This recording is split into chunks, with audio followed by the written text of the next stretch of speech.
Karena Tuhan itu mustahil punya kelemahan. Karena alam semesta ini alam yang begitu sempurna, alam yang begitu apik, sehingga dibutuhkan pencipta yang begitu sempurna. Gak bisa tidak. Seperti ketika kita melihat komputer, komputer itu pasti dibuat oleh orang yang sempurna otaknya, ilmunya. Maka kalau komputer saja dibutuhkan makhluk yang menciptakannya, yang membuatnya sempurna, maka sudah pasti pencipta makhluk itu jauh lebih maha sempurna. Maka Tuhan itu adalah tataran pencipta yang mengadakan segala sesuatu yang ada di bumi. Maka Dia wajib sempurna, tidak memiliki kelemahan, tidak punya titik noda sedikit pun. Sudah pasti bukan makhluk. Karena kalau makhluk pasti punya keterbatasan, sehebat apapun itu. Itulah Tuhan. Qul huwallahu ahad. Dialah Allah yang Maha Esa. Allahus Samad, tempat meminta segala sesuatu. Lam yalid walam yulad, yang tidak bersilsilah, tidak berketurunan, tidak punya asal, tidak beranak, tidak pula diperanakkan. Walam yakul lahu kufuwan ahad, dan tidak ada sesuatu apapun baik di langit maupun di bumi atau di antara keduanya yang setara dengan Dia. Itulah Tuhan. Oke. Gini ya. Di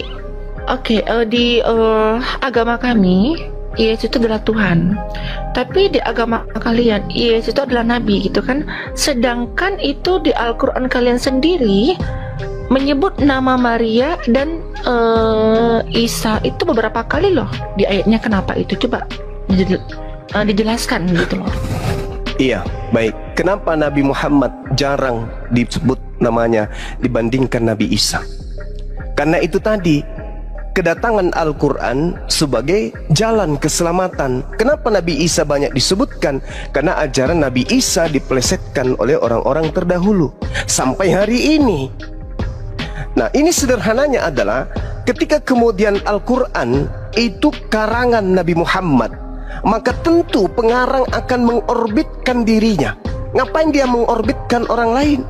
Mending dia orbitkan ayahnya, ibunya, pamannya, keluarganya, keturunannya, dirinya.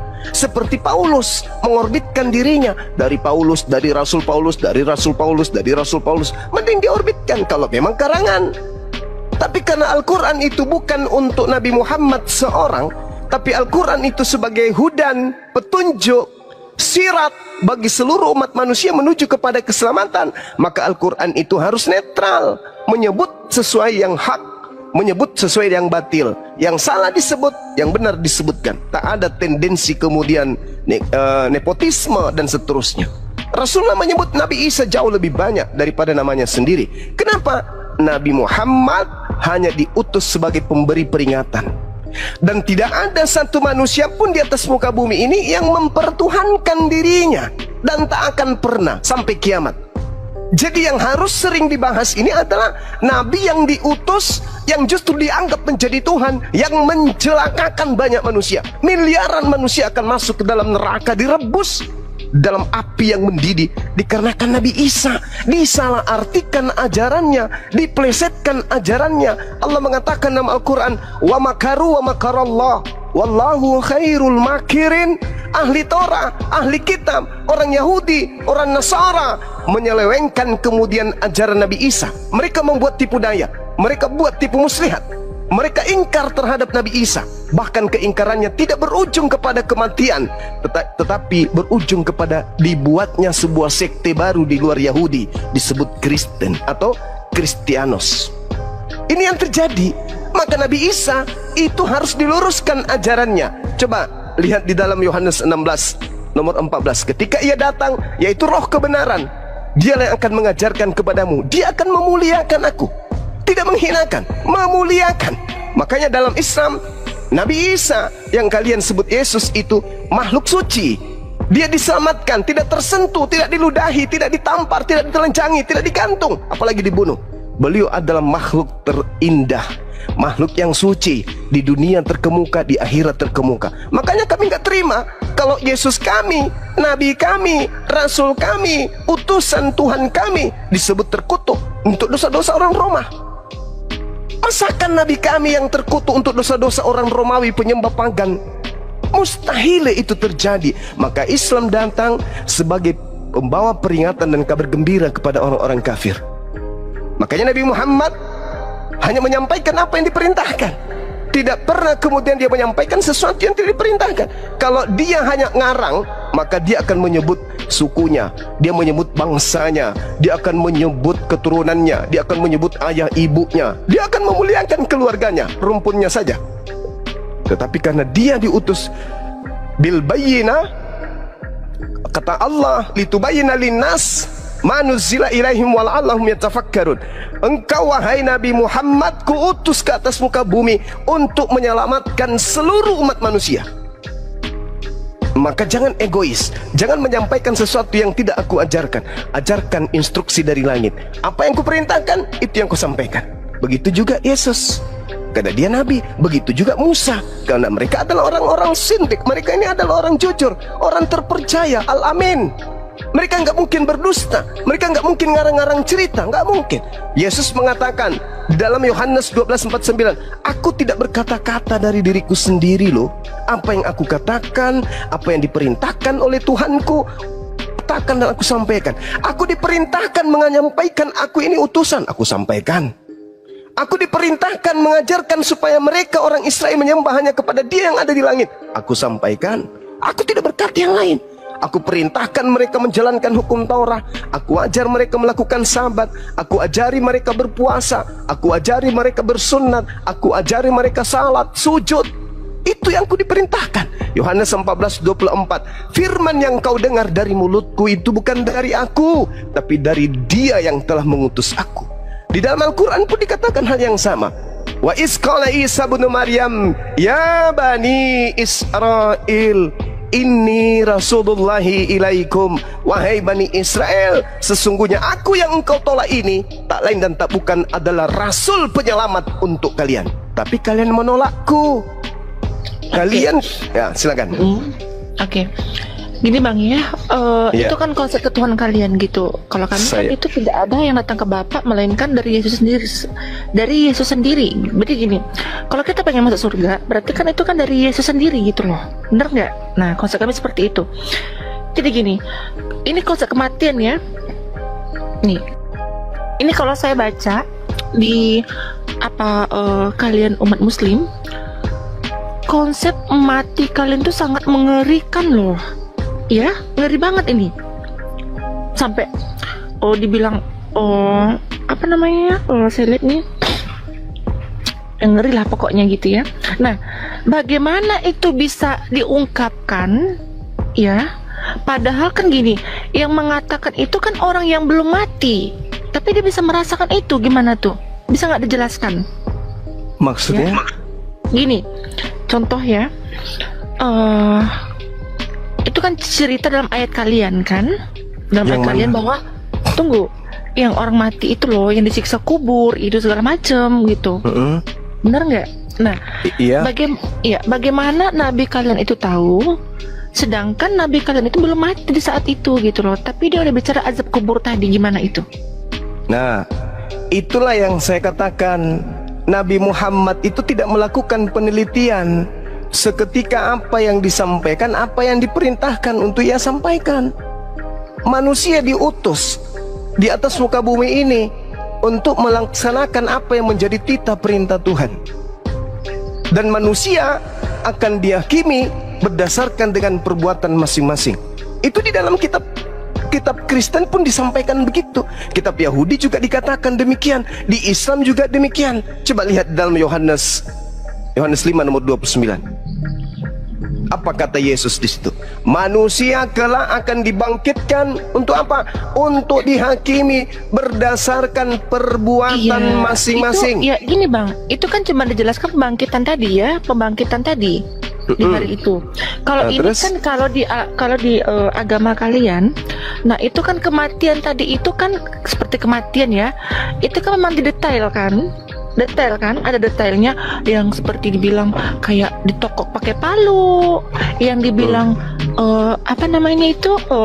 terus dia mati nanti lidahnya diituin gitu. Kenapa itu bisa tahu? Padahal itu kan belum terjadi di saat itu. Nabi kan belum mati gitu loh. Paham nggak? Iya, paham. Paham. Gimana tuh? Nah, kan saya sudah bilang Nabi Muhammad itu berbicara tidak sesuai dengan penelitiannya. Dia berbicara sesuai dengan apa yang diperintahkan. Apa yang diperintahkan, jangankan yang ada di alam kubur, di dunia ini saja, apa yang diperintahkan, apa yang disampaikan, semuanya terbukti. Tidak ada yang keliru. Itulah bukti bahwa dia itu adalah utusan. Utusan siapa? Utusan yang maha mengetahui. Maka ketika Nabi Muhammad menyampaikan kabar, baik itu tentang kehidupan setelah beliau, kehidupan setelah kematian, dan kehidupan setelah bangkit dari kematian, itu semuanya betul. Itu semuanya benar. Kenapa dikatakan benar? Karena dia berkata bukan dari kehendaknya sendiri. Dia berkata sesuai dengan apa yang difirmankan oleh yang maha mengetahui untuk ia sampaikan. Maka diceritakanlah kemudian tentang kematian. Nah, sekarang kalau apa yang dikatakan itu adalah betul dan orang Kristen kemudian menolak itu, apakah berarti kebenaran itu batal? Adanya sisa kubur di dalam ajaran agama Islam, tapi kemudian di Kristen itu tidak dipercaya, apakah menjadi batal?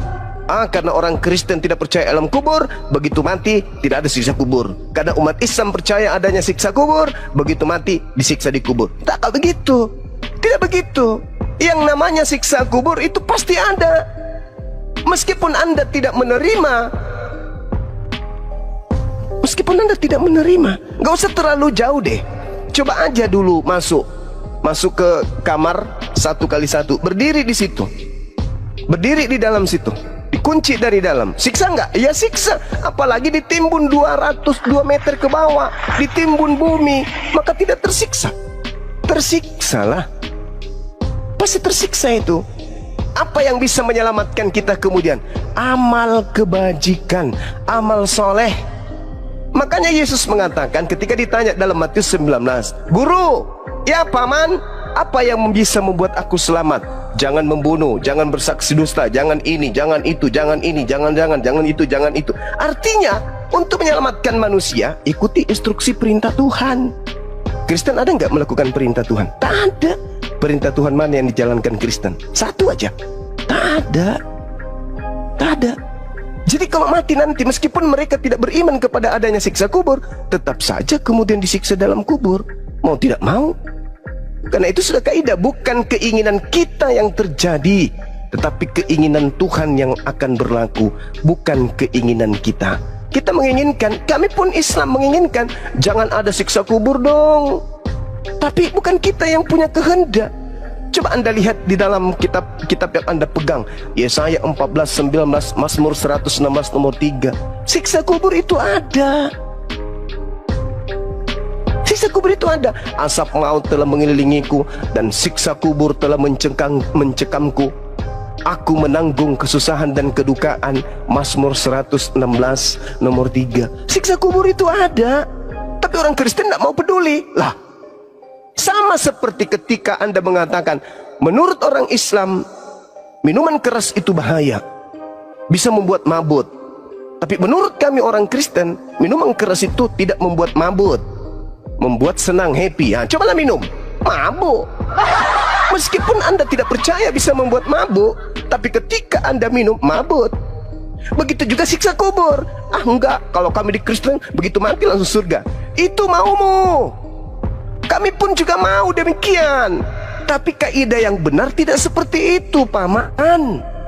Mazmur 116 nomor 3, asap maut telah mengelilingiku dan siksa kubur telah mencekamku. Aku menanggung kesusahan dan kedukaan. Makanya alam kubur itu alam siksa, alam kesusahan, alam kedukaan. Tadi saya sudah mengatakan alam penyesalan. Kenapa dikatakan alam? Berarti cuman gini ya, berarti itu gini. Berarti cuma ada siksaan, berarti tidak ada janji surga ya gitu. Gitu ya. Ini masih di alam kubur. Jadi di Islam itu, ketika misalnya saya meninggal dunia, masuk ke alam kubur, alam barzah namanya, alam maut, alam tempat berkumpulnya ruh orang yang sudah meninggal, yang tidak bisa ke bumi, tidak bisa juga ke akhirat. Dia berada di tengah-tengah. Alam ini berada di tengah. Baik dia agama apapun, semua berkumpul di situ. Nah, sekarang umat Islam ketika mereka mati, yang mereka lihat adalah kehidupannya di surga.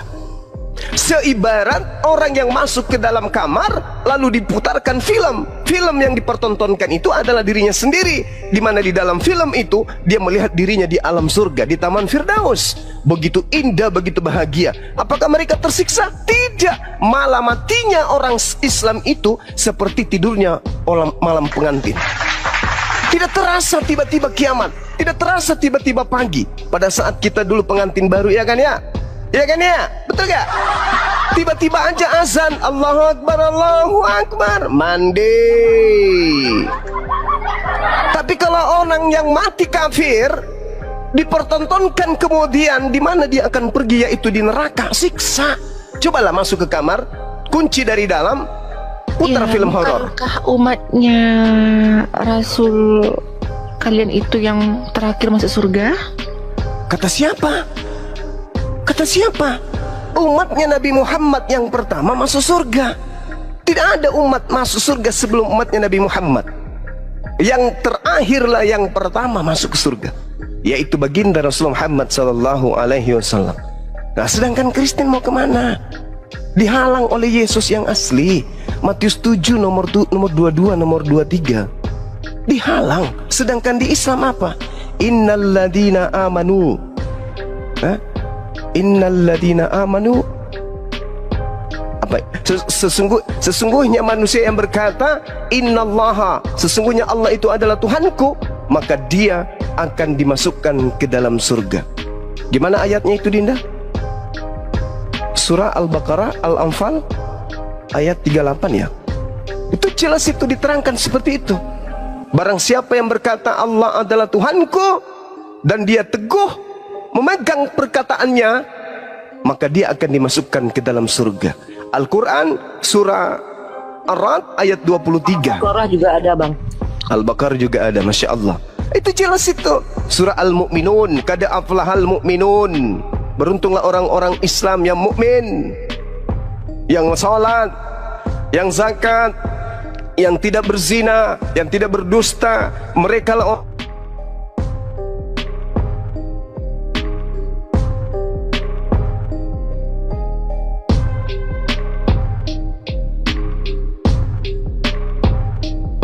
tes. Suaranya hilang, Bang. Signal Bang Juma. Iya. Jadi kita masing-masing punya warisan. Umat Islam warisan surga, umat Kristen warisan neraka. Masing-masing kitab kita mengatakan itu. Bagaimana Yesus mengusir orang Kristen yang memanggil dia Tuhan, bernubuat, bermujizat, mengusir setan pakai nama Yesus? Diusir oleh Ya, Yesus. Oke. Buat Bang Zuma ya, terima kasih dulu pencerahannya. Ya mungkin bisa saya cari dulu informasinya gitu ya. Saya Iya. buka dulu. Ya kita kan bisa gini kan. Ya nanti saya masuk lagi. Oke. Kita berdiskusi lagi. Ya oke. Oke, sip. Oke. Belajar lagi. Oke, silakan. Silakan mungkin teman-teman yang lain. Waktu dan tempat silakan kami. Selamat sore, Bang Zuma. Sore Bang Aritonang. Boleh saya bertanya? Boleh, silakan. Jika kalian mentaati ajaran Allah, apakah Iya. membunuh itu juga ajaran dari Allah juga? Ada orang yang punya kedudukan di mana mereka ini halal untuk dibunuh. Ada orang yang memerangi, itu halal untuk dibunuh. Misalnya negara kita ini diperangi, kita harus melawan. Kita harus melawan. Itu jihad namanya. Tetapi di dalam Al-Quran juga tidak boleh membunuh manusia yang tidak dibolehkan untuk dibunuh. Nggak boleh. Nggak boleh. Barang siapa yang membunuh satu manusia saja, tidak karena ada alasan yang membenarkan, maka dia seakan-akan membunuh seluruh umat manusia. Itu Al-Quran menerangkan itu. Oh gitu ya. Seperti itu. Yes. Lalu kenapa ada seorang oknum yang bunuh anak remaja saat lagi doa rosario? Lantas kesalahannya di mana? Kenapa? Ada seorang oknum membaca anak remaja yang sedang lagi doa rosario. Maka dia berdosa, nggak boleh.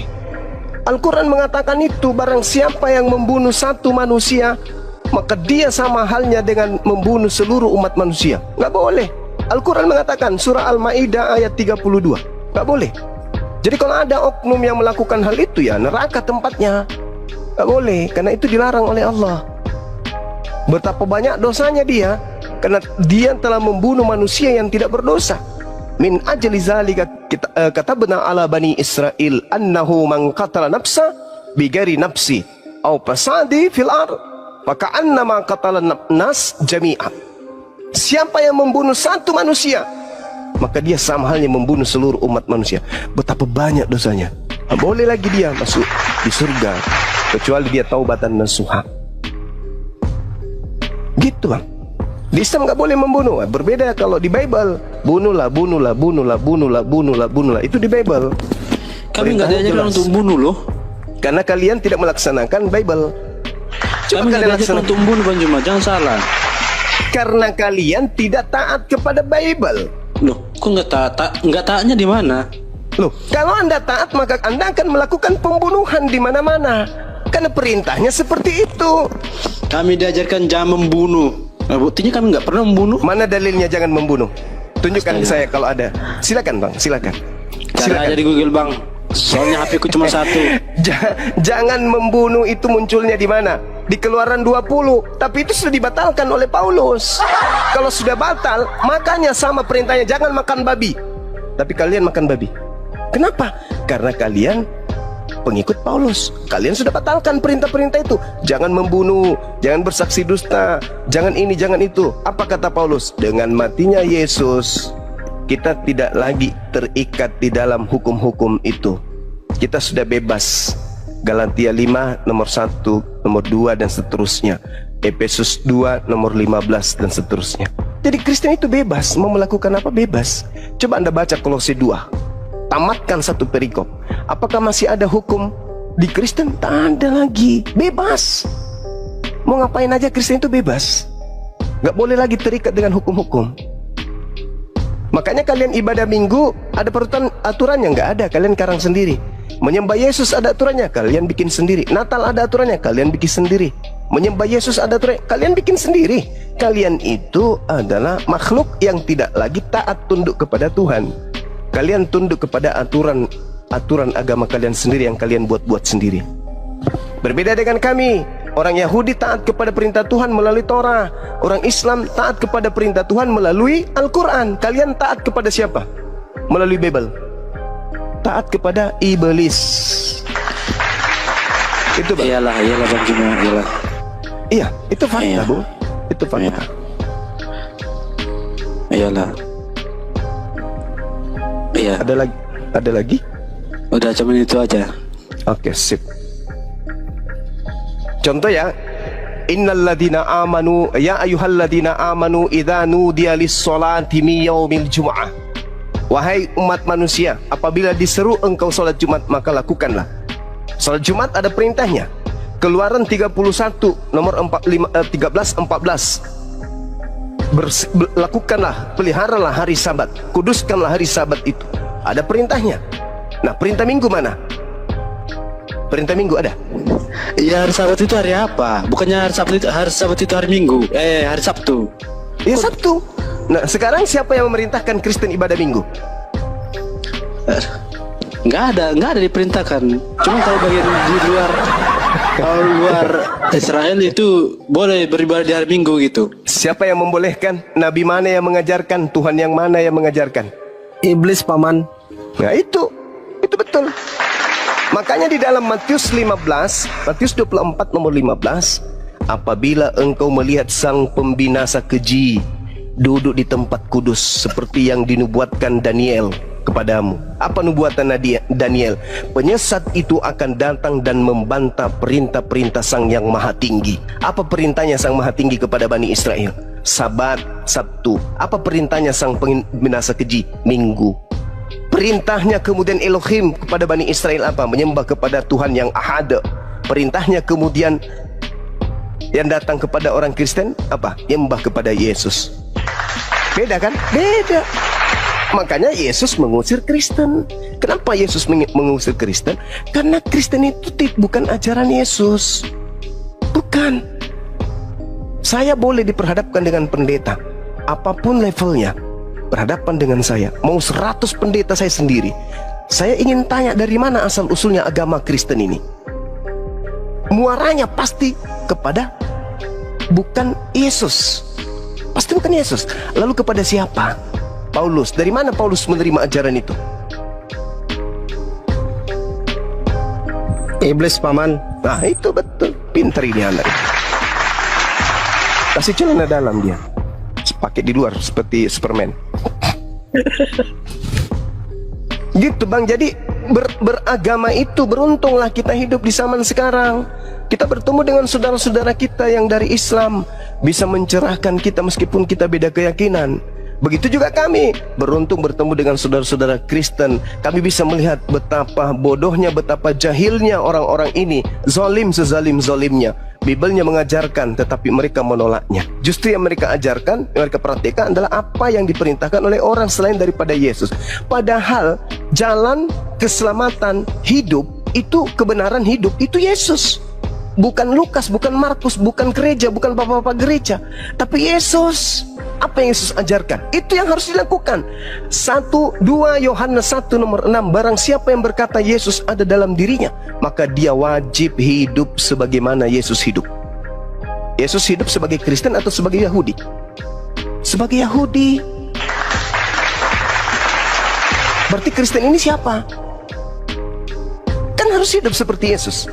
Kalau mengaku Yesus ada dalam dirinya, maka dia wajib hidup sebagaimana Yesus hidup. Yesus hidup sebagai Kristen atau sebagai Yahudi? Sebagai Yahudi. Kristen Yesus itu Galatia 4 nomor 4 nomor 5, Ibrani 5 nomor 7, Kisah Para Rasul 4 nomor 30. Yesus itu hamba yang suci, hamba yang taat menjalankan segala perintah-perintah Tuhannya. Dia seorang Yudaism. Sedangkan Kristen bukan Yudaism, sekte lain. Siapa pendirinya? Baca Kisah Para Rasul 24 nomor 5. Paulus ini adalah penyakit sampar. Dialah yang telah menyesatkan banyak orang Yahudi di tengah-tengah bangsa yang asing di seluruh dunia. Dia adalah tokoh dari agama Kristen. Jadi kalau di dalam kota Turki, ya, dikatakan di dalam Kisah Para Rasul 11 nomor 26, di Antioquia, Turki, pertama kali pengikut di situ disebut Kristen. Itu pengikut siapa? Pengikutnya Paulus, bukan pengikut Yesus. Karena ingat, Paulus sendiri yang menerangkan di dalam Galatia 2 nomor 8. Apa kata Paulus? Petrus diutus untuk apa? Penginjilan kepada orang-orang yang bersunat, sedangkan aku diutus sebagai rasul kepada orang-orang yang tidak bersunat. Nah, tuh, berarti Petrus mendirikan jemaat mula-mula yang diserahkan oleh Yesus kepadanya sebagai jemaat apa? Bersunat atau tidak bersunat? Jemaat bersunat. Jemaatnya Pauluslah yang tidak bersunat. Sekarang pertanyaannya, bolehkah orang yang tidak bersunat masuk ke dalam bait suci? Tidak boleh. Mana dalilnya? Yehezkiel 44 nomor 9. Haram hukumnya orang yang tidak bersunat masuk ke bait suci atau bait Allah atau baitullah. Nggak boleh. Harus bersunat. Sedangkan Paulus diutus kepada orang yang tidak bersunat. Dia malah dia tegaskan dalam Galatia 5 nomor 2. Barang siapa yang bersunat, maka Yesus Kristus tidak berguna baginya. Maka Kristen diajarkan untuk apa? Diajarkan untuk tidak bersunat. Ini ajaran siapa? Sedangkan perjanjian kekal Allah dengan Abraham dan keturunannya adalah bersunat. Paulus mengajarkan jangan bersunat. Tuhan mengajarkan bersunat. Yahudi bersunat, Islam bersunat, Kristen berkulub. Lalu Kristen ini setelah mati mau kemana bawa kulubnya? Sedangkan Wahyu 21 nomor 27, orang yang tamek, najis, tidak boleh masuk ke dalam surga. Sedangkan yang disebut najis, baca Yesaya 52 nomor 1, yang disebut najis adalah orang yang tidak bersunat kulub. Dosa orang-orang Israel semua diampuni oleh Allah, kecuali satu. Apa itu? Memasukkan orang najis ke dalam bait suci. Di mana tertulis? Yehezkiel 44 nomor 6, nomor 7, nomor 8. Semua keingkaranmu yang lalu-lalu telah aku hapuskan, tetapi ada satu kemungkaran yang tidak bisa aku hapuskan di antara seluruh kemungkaranmu, yaitu kau memasukkan kemudian orang-orang najis tidak bersunat ke dalam bait suciku. Jadi Kristen ini nanti mau kemana? Pantaslah Yesus mengusir. Nyahlah daripada. Kami Bagaimana mau ke surga ngikut Yesus? Bagaimana mau ke surga? Bang Yesus menghalang. Het, jangan lewat. Kalian siapa? Menghalang bukankah gimana? Dari mana Matius jalannya 7? menghalang? Matius 7 nomor 22 sampai 23. Tahe. Baca. Itu dalil, Bung. Itu dalil. Itu di kitab Anda sendiri yang mengatakan itu. Pada hari terakhir nanti banyak orang memanggil aku Tuhan, Tuhan, Tuhan. Ya paman, bukankah kami bermujizat pakai namamu, mengusir setan pakai namamu, bernubuat pakai namamu? Apa kata Yesus? Pada saat itulah aku Yesus akan berterus terang kepada mereka, wahai Kristen, enyahlah daripadaku, aku tidak mengenal kalian. Kalian semua adalah pembuat kejahatan. Loh. Ada nggak tertulis di situ, wahai Kristen, enyahlah kalian dari hadapanku? Ada nggak tertulis dalam kitab? Lalu yang memanggil Yesus Tuhan siapa? Kalau bukan Kristen? Kami. Ya. Lagian Kalian kan siapa? Kristen atau Tuhan Hindu? Yesus kan bukan cuma Tuhannya Kristen. Siapa bilang? Itu kan Tuhan Yesus kan hanya cuma itu, Tuhan Yesus kan Tuhannya seluruh umat manusia. Kata siapa? Kata siapa? Kata kita semua. Iya, kata kamu. Yesus aja tidak menuhankan Yesus. Yesus menuhankan Allah. Yesus menuhankan Allah. Yesus menuhankan hakikat yang maha suci lagi maha tinggi. Tidak menuhankan anak Maria. Hanya orang Kristen ini yang muncul belakangnya menuhankan anak orang. Itu tertulis loh bang, tertulis di kitab saudara. Makanya di Al-Quran dikatakan, wa idza husiran nasu kanu lahum ibadatihim kanu lahum a'da akanu bi ibadatihim kafirin. Pada hari terakhir nanti orang akan dihimpun, orang dikumpulkan nanti setelah kiamat. Apa yang mereka sembah akan menjadi musuh bagi mereka, dan pemujaan yang mereka lakukan akan ditolak dan diingkari oleh dia yang dia sembah. Nah, Yesus mengingkari, Yesus menjadi musuh kalian. Kalian mau ke surga, Yesus menghalangi. Mau kemana, mau kemana, mau kemana? Bukankah kami bernubuat pakai namamu, mengusir setan pakai namamu juga ya Yesus? Apa kata Yesus? Yang ngajarin siapa? Enyahlah daripadaku, kalian semua adalah pembuat kejahatan. Apa nggak sedih digituin? Berharap. Enggak juga lah, buat ngapain kamu sedih? Loh, Anda diusir, masa nggak sedih?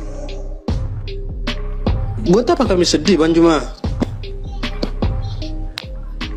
Sekarang gini aja. Suatu saat Tuhan Yesus akan datang ke dunia ini untuk menghakimi seluruh umat manusia. Udah. Salah Jelas. Anda. Salahnya di mana, Bang Juma? Anda baca Yohanes 8:42. Yohanes berapa? Yohanes 8 nomor 42. Oke, bentar. Ya, baca.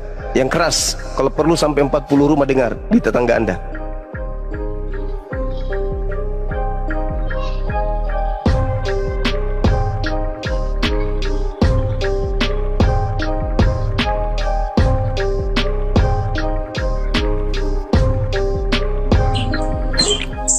Oke, izin Bang Sems, Kristen atau Muslim Bang? Bang Sems, Anda Kristen atau Muslim Bang? Silakan dibuka mikrofonnya Bang. Bang Sems, Kristen atau Muslim Bang? Oh ya, standby. Assalamualaikum. Waalaikumsalam warahmatullahi wabarakatuh. Izin Islam, Bang. Ya izin, kita gantian dulu Bang, karena kita mau naikkan teman-teman Kristen ya. Mohon maaf Bang Sam. Ya Assalamualaikum. bang, izin bang. Ya, silakan. Sebentar ya bang, saya ingin menyapa Bang Juma aja. Assalamualaikum Bang Juma. Waalaikumsalam warahmatullahi wabarakatuh. Izin bang, saya fans abang kali. Saya selalu mengikuti abang. Jadi saya cuma ingin menyapa abangnya dan tim-tim apologet Islam. Selamat berjuang bang. Assalamualaikum. Waalaikumsalam warahmatullahi wabarakatuh. Bangsa Yohanes berapa tadi Bang Juma? Yohanes 8 ayat berapa? Yohanes 8 nomor 42.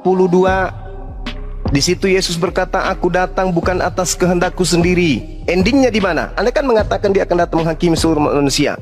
Endingnya di mana? Yohanes 12:48. Itu endingnya. Barang siapa yang menolak aku dan tidak menerima perkataanku, dia sudah ada hakimnya, yaitu firman yang telah kukatakan, itulah yang akan menjadi hakimnya pada akhir zaman. Jadi yang dihakimi Yesus, apakah seluruh umat manusia? Tidak. Dia datang hanya untuk Bani Israel. Dia menyampaikan firman hanya untuk Bani Israel.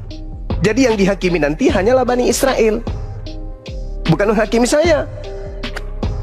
Karena asas yang dipakai, hukum yang dipakai untuk menghakimi oleh Yesus adalah perkataan yang pernah keluar terucap dari mulutnya.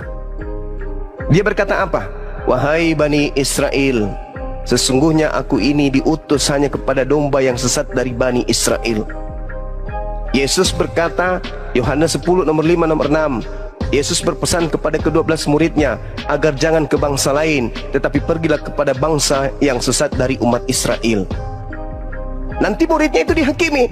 Kalau sampai muridnya ada yang keluar dari Bani Israel mengajarkan sesuatu yang tidak diajarkan oleh Yesus, maka dia akan dihakimi oleh Yesus. Ditanya dia, hei kau misalnya ditanya sama Yesus muridnya, hei Petrus, ya paman, siapa yang mengajarkan kau sampai ke Roma mengajar? Saya kan sudah perintahkan samamu, jangan ke bangsa lain. Kenapa kau tolak? Apa kata Petrus? Kira-kira, oh itu bukan Petrus saya. Saya tetap waktu hidup tetap penginjilan untuk Bani Israel. Itu ada di Petrus di Roma. Oh itu bukan Petrus saya bang. Itu orang lain yang diberi gelar Petrus supaya dianggap saya. Terus ini Kristen ini siapa ini? Kok dia sebut-sebut namaku? Kok dia menyembahku? Kok dia bermukjizat pakai namaku? Ini yang ngajarin siapa? Bukan juga saya. Lalu siapa? No, sana no, yang botak kepalanya no. Enyahlah daripadaku kalian semua adalah pembuat kejahatan, karena aku tidak mengenal engkau. Lalu yang selama ini kamu panggil siapa? Oh itu Yesus juga memang. Bukankah saya sudah mengatakan di dalam kitab kalian, Lukas 21:8, waspadalah kepada iblis penyesat yang datang kepadamu dengan memakai nama Yesus dan berkata akulah Yesus. Waktunya sudah dekat dan jangan kau percaya. Penyesat datang mengaku Yesus, akulah Yesus yang kau aniaya. Kamu percaya, padahal kan sudah kubilang jangan kau percaya ketika datang penyesat mengaku Yesus, karena nanti kedatanganku di akhir zaman. Aku datang dengan tubuhku, jasadku. Sedangkan yang datang kepada Paulus itu hanya suara saja, hanya roh yang datang berupa cahaya. Itu bukan saya.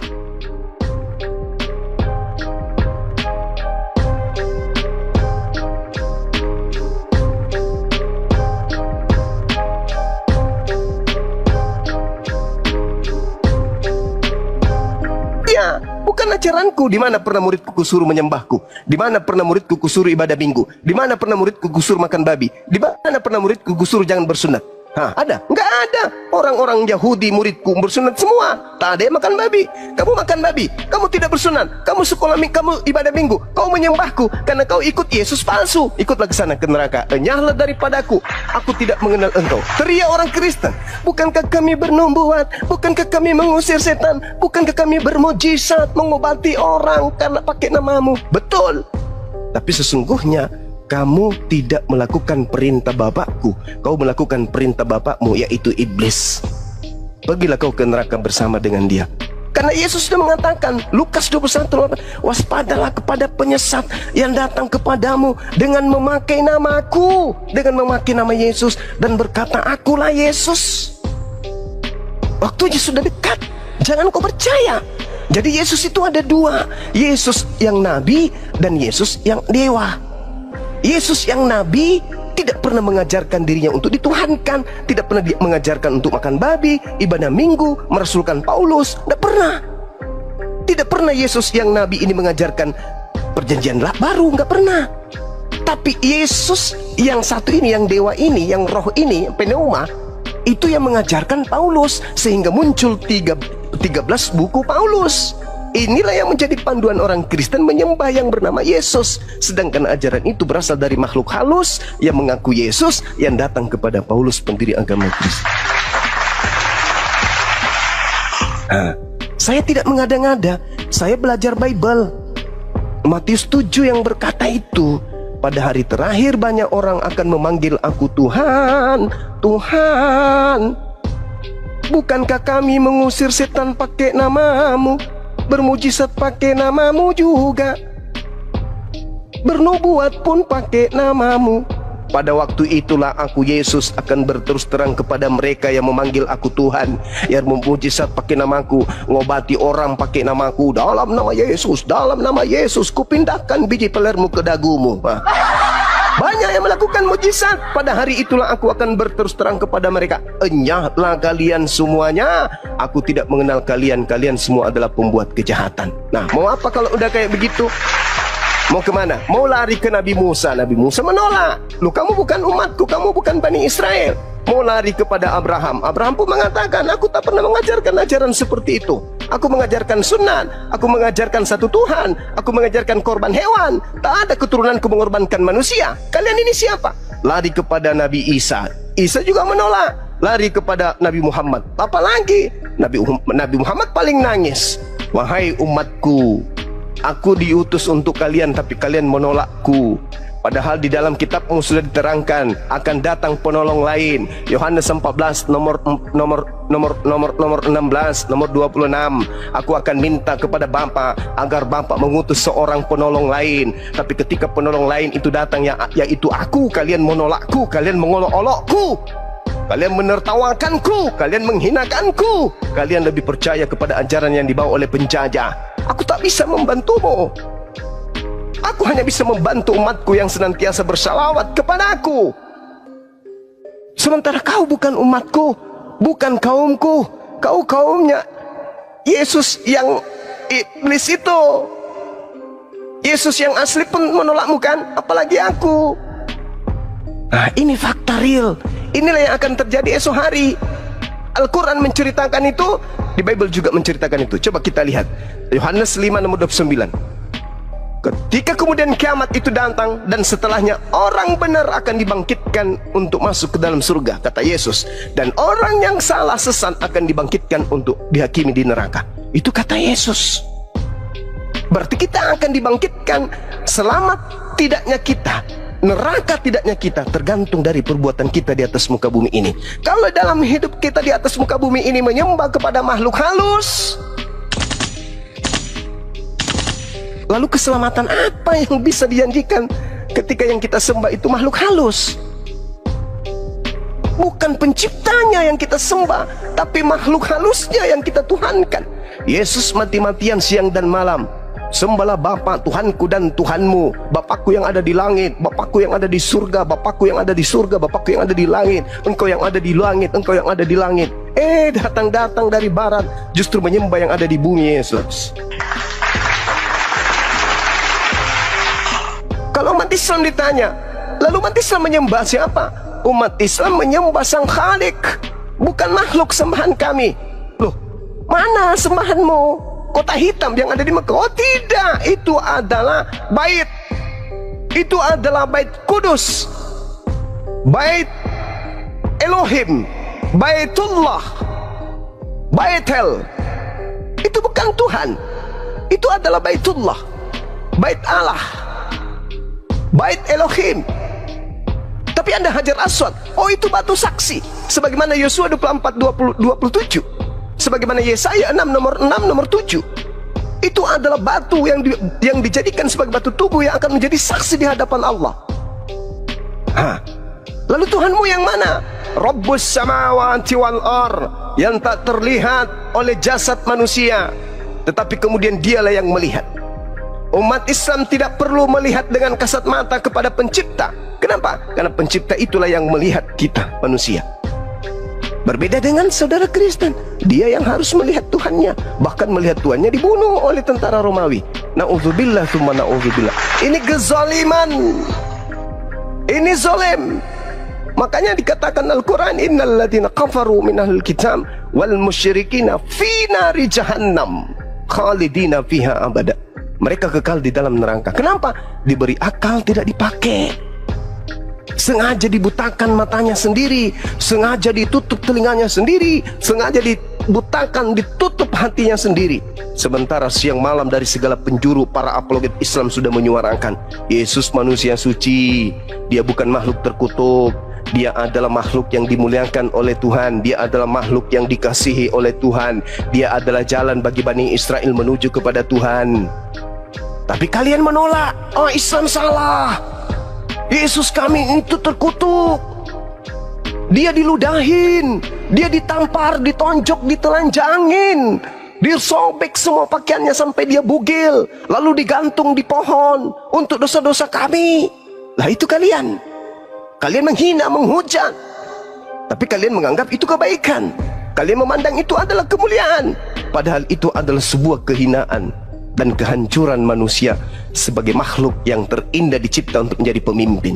Justru dipimpin oleh iblis. Bukan dia memimpin dirinya atau mengarahkan dirinya, tetapi dia mau dituntun oleh iblis. Yesus berkata ketika ia hendak dibunuh oleh orang-orang Yahudi dalam Yohanes 8, apa yang dikatakan oleh Yesus? Sekiranya engkau adalah keturunan Abraham, ya, maka engkau akan melakukan apa yang diperintahkan oleh Abraham.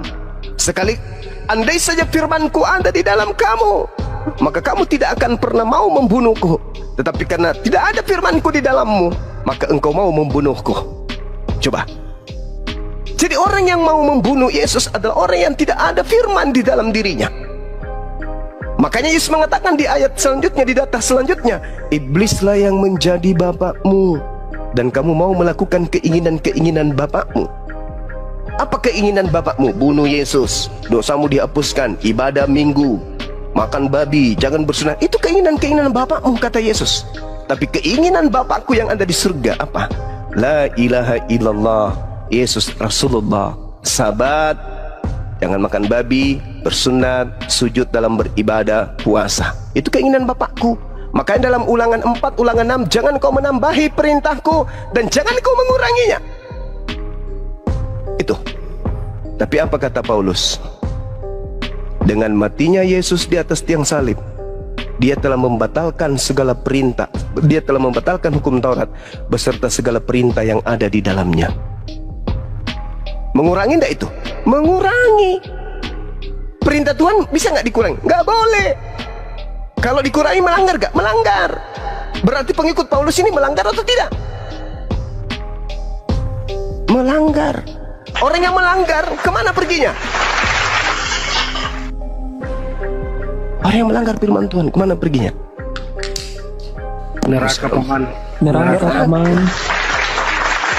Jelas itu. Maka satu-satunya umat di atas muka bumi ini yang memuliakan Yesus hanya umat Islam. Yahudi menolaknya, Kristen menghinanya. Hanya umat Islam yang memuliakan. Yohanes 16 nomor 14, ketika ia datang, yaitu penolong lain itu, dia akan memuliakan aku. Satu-satunya agama di atas muka bumi ini yang memuliakan Yesus hanya Islam. Yahudi menghinakan, dianggapnya anak zina yang direbus di dalam neraka di atas tinja yang mendidih. Kristen jangankan di neraka, jangankan di bumi, jangankan di surga, di akhirat, di dunia pun Kristen sudah menghinakannya. Dia adalah manusia yang terkutuk dengan jalan terkutuk di atas salib demi untuk dosa-dosa orang barat. Dihinakan. Tapi kalau umat Islam alaihi salam, Nabi Isa alaihi salam, atasnya keselamatan, atasnya keselamatan. Coba, indahnya Islam itu. Makanya kami umat Islam lah pengikut Yesus. Sementara Kristen itu adalah anti Yesus, anti Kristus. Itulah Kristen. Oke, Bang. Silakan. Boleh aku bertanya lagi? Silakan. Gini, jika Tuhan Yesus adalah Nabi Isa, Ya. di mana Nabi Isa lahir dan di mana Tuhan Yesus lahir? Iya, baik. Kalau kita berbicara mengenai kelahiran, sama seperti Bang Zuma.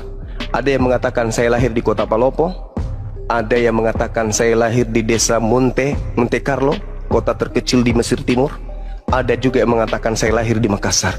Apakah perbedaan-perbedaan ini menyebabkan orang yang memandang Bang Zuma lahir di Palopo adalah melahirkan Zuma yang lain, dan orang yang mengatakan Bang Zuma lahir di Kairo adalah Bang Zuma yang lain? Tidak. Tapi dalil Beda kita, lah. ya mana ada beda? Bang Zuma cuma satu. Jelas beda Bang Juma. Abang Bang lahir Zuma ini contoh, Bang Zuma contohnya cuma Bang Ju- satu. Bang contohnya Zuma Bang cuma Juma. satu. Tapi ada yang mengatakan saya lahir di Kairo, ada yang mengatakan saya lahir di Dubai, ada yang mengatakan saya lahir di Makassar. Apakah kemudian saya menjadi tiga? Karena adanya cerita-cerita yang berbeda. Ceritanya cuma satu. Lalu mana cerita yang paling akurat, yang bersumber dari Yang Maha Menyaksikan? Yang menciptakannya siapa? Yang di langit. Yang di langit yang mengabarkan. Kalau yang di data kitab kalian, yang menceritakan itu adalah wartawan. Kira-kira yang di langit dengan wartawan-wartawan lepas ini, akurat mana pemberitaannya?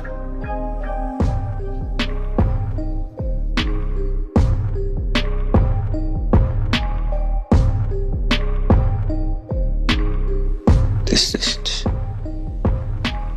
Suara Allah Maha Sami, Maha mendengar, alim, Maha mengetahui. Sedangkan Lukas tidak melihat, Matius tidak melihat ketika Yesus lahir di mana, nggak tahu. Paulus lahir di mana, Yesus nggak tahu. Tapi Tuhan kami yang Maha Menyaksikan tahu nggak di mana ciptaannya lahir pada saat tahu. Itulah yang mengabarkan kemudian ketika ibunya hendak melahirkan, ibunya bersandar di pohon kurma.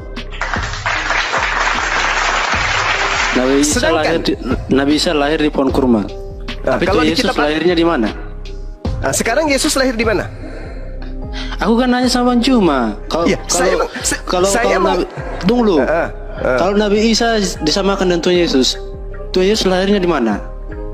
Yesus menurut tradisi kalian lahir di kandang kambing kan? Kandang domba, betul nggak? Iya. Nah, Jadi di mana kalau Tuhan Yesus dalilnya? lahir di kandang domba, di terus Nabi mana Isa di mana dalilnya di Bible Yesus lahir di kandang domba? Di mana? Kalau ada, saya umrohkan kamu tahun depan. Ada nggak? sorry lah, aku nggak mau umroh lah. Ya, makanya tunjukkan supaya kau tidak umroh. Maka tunjukkan mana kandang dombanya. Yesus lahir di kandang domba itu tertulis di mana? Ada nggak? Di mana dalilnya? Ada Bang Juma, cuman aku masih Iya. belum semuanya aku baca Alkitab. Ya, mana Roh Kudusnya mana? Mana Roh Kudusnya? Bukankah Roh Kudus itu Tuhan yang Maha Mengetahui? Nah, sedangkan dalam diri kalian ada Roh Kudus. Tanyalah kepada Roh Kudus yang membimbingmu. Hei Roh Kudus, ya Paman, tunjukkan segera di mana Yesus lahir. Maka mulutmu akan dibimbing untuk mengatakan itu. Kalau memang ada Roh Kudus, jangan-jangan roh jahat yang di tubuhmu. Mana? Kalau umat Islam ditanya, wahai umat Islam, ya Paman, di mana Nabi Isa lahir? Roh Kudus membimbing kami mengarahkan ke dalam kitab suci Al-Quranul Karim. Nah, Al-Quran menjelaskan itu. Lalu apa yang diterangkan kemudian tempat kelahiran Yesus menurut Bible? Kita lihat di dalam Hakim-Hakim 1 nomor 16. Keturunan Hobab ipar Musa orang Keni itu maju bersama-sama dengan Bani Yehuda dari kota pohon kurma. 1. Bani Yehuda ternyata kota pohon kurma. Hakim-Hakim 3:13. Raja ini mengajak Bani Amon, Bani Amalek menjadi sekutunya. Lalu majulah ia dan memukul orang Israel kalah. Kota pohon kurma diduduki mereka. Kota pohon kurma ternyata adalah kota orang Israel. 2. Hakim-Hakim 4 nomor 5. Dia biasa duduk di bawah pohon kurma Deborah antara Rama dan Betel di pegunungan Efraim, dan orang Israel menghadap dia untuk menghakim kepadanya. Ternyata di pegunungan Efraim itu adalah kota kurma. Kemana Yesus sembunyi ketika dia hendak dibunuh oleh orang-orang Yahudi? Baca Yohanes 11 nomor 50. 54 atau 55, Yesus atau 56, Yesus kemudian menghindar dari orang-orang Yahudi dan pergi ke sebuah padang gurun bernama Efraim. Ternyata Efraim itu dikenal dengan kota pohon kurma. Keempat, terlalu banyak. 2 Tawarik 28 nomor 15. Dan orang-orang yang ditunjuk dengan disebut namanya bangkit, lalu menjemput para tawanan itu. Semua orang yang telanjang mereka berikan pakaian dari rampasan itu. Orang-orang itu diberi pakaian, kasut, makanan dan minuman. Mereka diurapi dengan minyak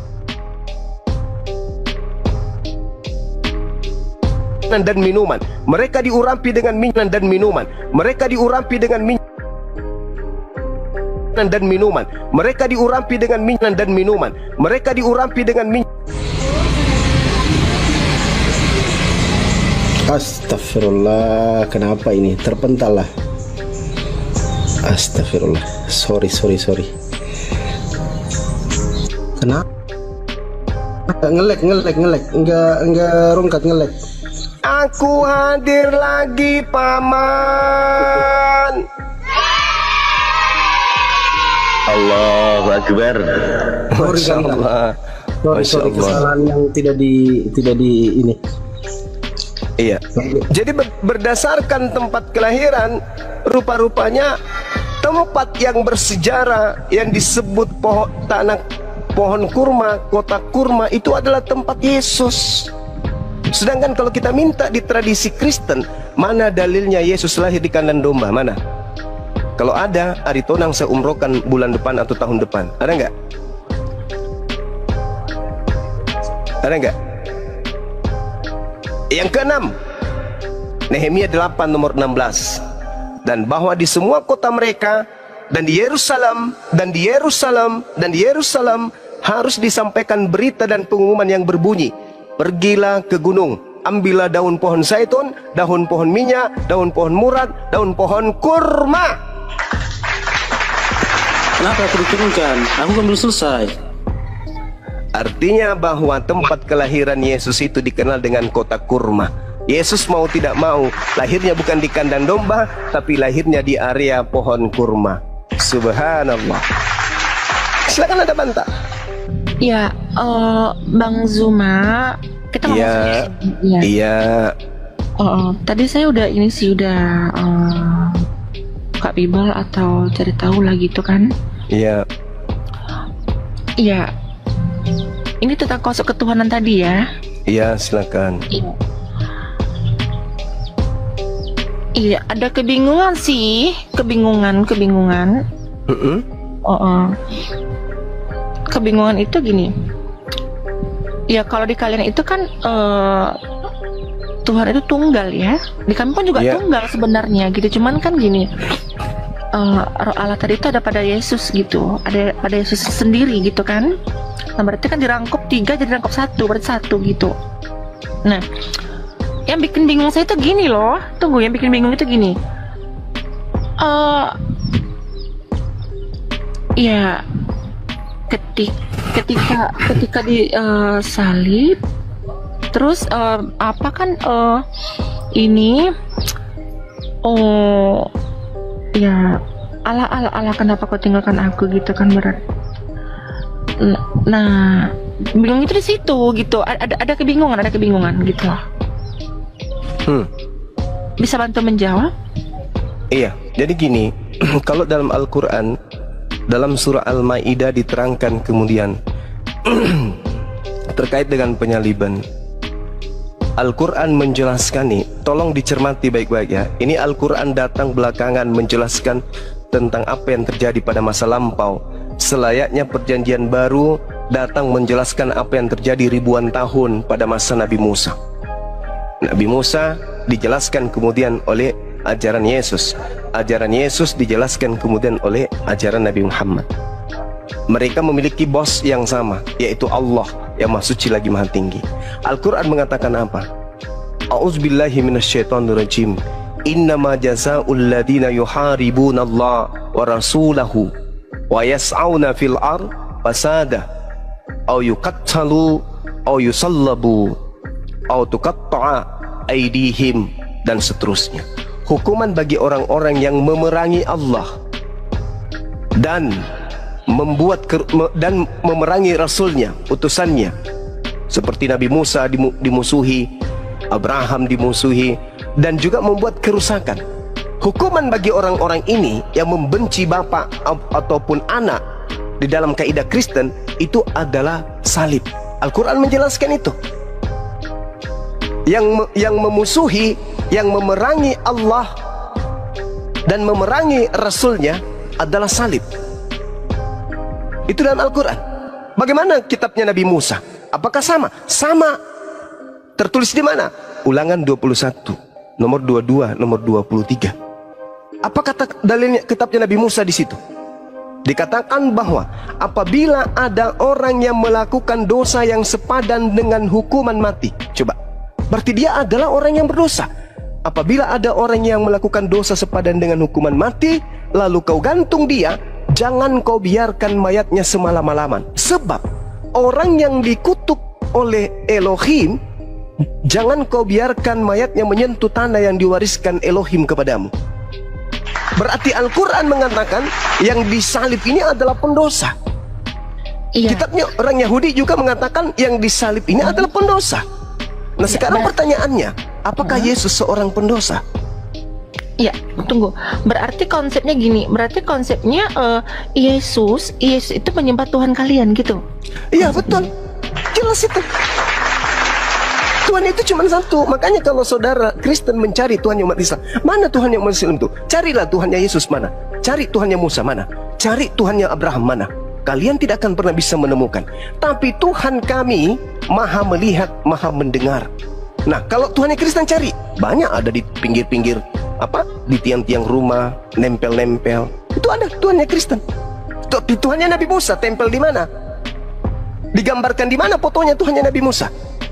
Ditempelkan di mana fotonya Tuhannya umat Islam? Tak ada. Karena Tuhan menurut Yesus tak ada yang bisa melihat. Yohanes 5 nomor 37. Musa juga demikian. Keluaran 33 nomor 20. Tak ada yang bisa melihat. Begitu juga Al-Quran mengatakan laisa kamitslihi syai'. Tuhan itu tidak bisa dilihat karena Tuhan itu tidak serupa dengan makhluk. Subhanallah, Idul Hadadi, pemaparan luar biasa dari sudut pandang yang berbeda. Tentunya membuat diskusi ini semakin menarik. Sahabat semua yang saya cintai, tetaplah di channel ini karena diskusi ini belum selesai dan masih banyak lagi hal-hal menarik yang akan kita dengarkan bersama. Maka dari itu, tetaplah di channel ini dan mari kita lanjutkan kembali. Selamat mendengarkan. Jadi, kenapa Tuhannya Yesus Kristen bisa dilihat? Karena sejatinya yang dituhankan itu makhluk, roh. Nah, itu yang aku cuma bentar. Silakan. Aku izin pamit dulu soalnya aku mau ke gereja. Iya, silakan Bang, silakan. Ya. Salam sama pendetanya. Salam dari Bang Suma bilang. Iya. Permisi ya, Bang Juma. Ya, Jangan dulu Bang Aritonang. Jangan kau tinggalkan dulu aku Bang. Sini dulu. Kau keren sore. Pergi kau. Aritonang, kenapa kau tinggalkan aku begitu harusnya kan?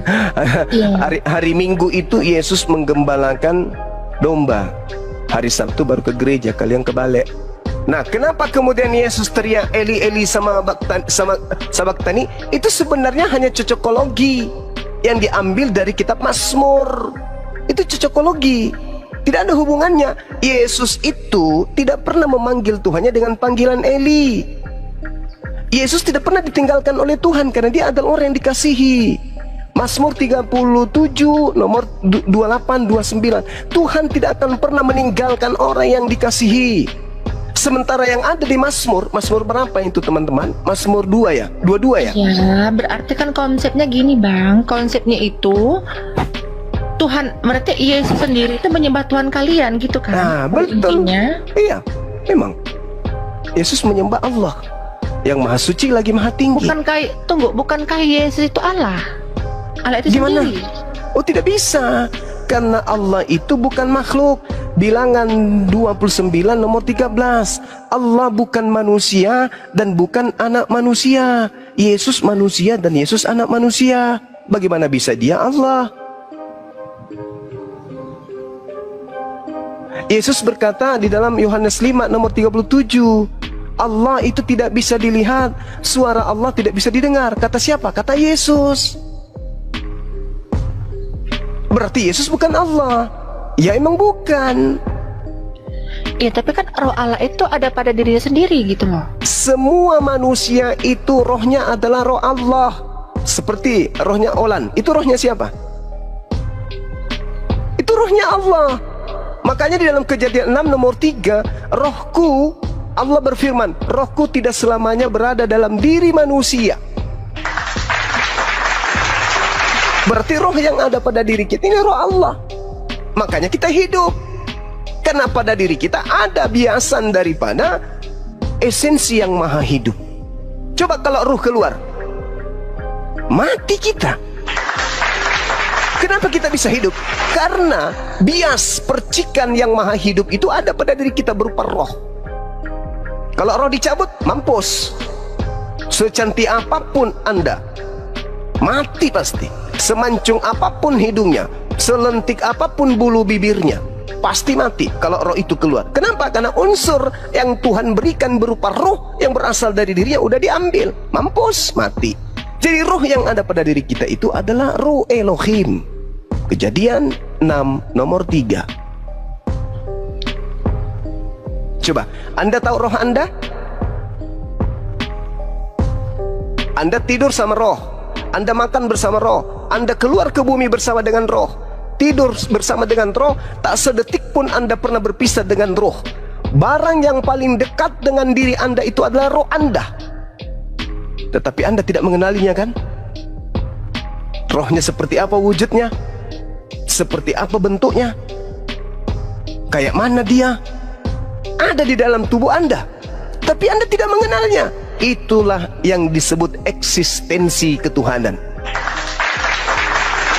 Orang berakal akan tahu Tuhan itu ada, buktinya saya ada. Tuhan itu ada, buktinya saya hidup.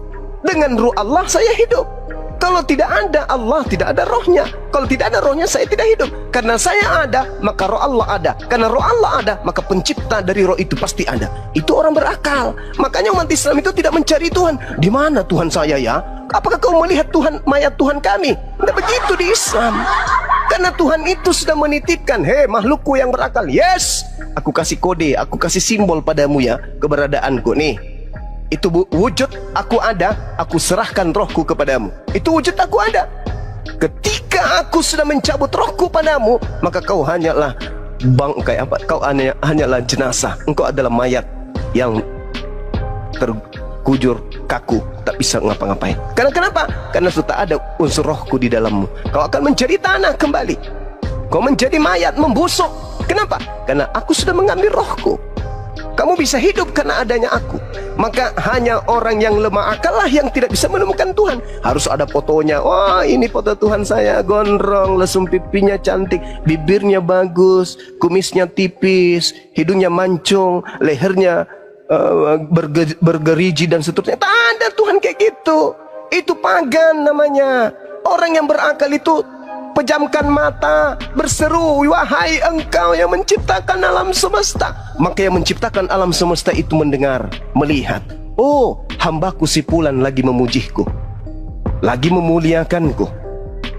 Itu orang yang berakal itu begitu. Makanya Nabi Abraham, mana Tuhannya? Tak bisa kita lihat. Tuhannya Musa mana? Tak bisa kita lihat. Tuhannya Yesus mana? Tak bisa kita lihat. Tuhannya Nabi Muhammad? Tak bisa kita lihat. Lalu apa? Bagaimana cara kita berhubungan dengan esensi yang menciptakan kita? Dengan cara ibadah. Makanya umat Islam itu 5 kali sehari semalam. Ngapain mereka? Berkontak dengan Tuhan.